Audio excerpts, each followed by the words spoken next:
Mga netizen, panoorin natin yung habulan dito sa ibang bansa. Live to eh, no? So, ito siya oh. Tingnan nyo. Ano nangyari?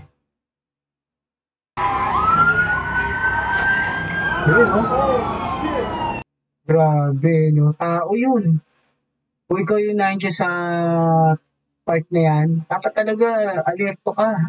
Gumilid ka na agad pag may nagkakagulong ganyan. Kasi kagaya nun, ang bibilis niyang sasakyan na yan. At kasi hinahabol eh, di ba? Nadali yung tao, kawawa.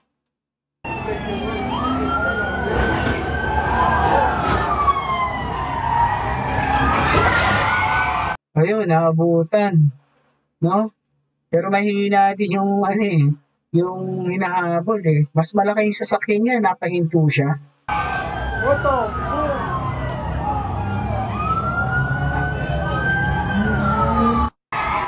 Dito sa atin, gulpi pa yan, no? Lalo na't gano'n nangyari sa tao, no? Eh, dyan sa kanila, hindi, talagang kung ano lang yung kasalanan mo, kulong ka. Ingatan ka rin ng mga pulis nila. So, dito sa atin talagang pagugulpi ka muna ng mga mga alagad natin sa taong bayan eh. Para lang medyo may konting ano, dala ka, parang gano'n. Alam mo naman, di ba? So, yun lang, short video lang to mga madlang netizen at mabuhay tayong lahat.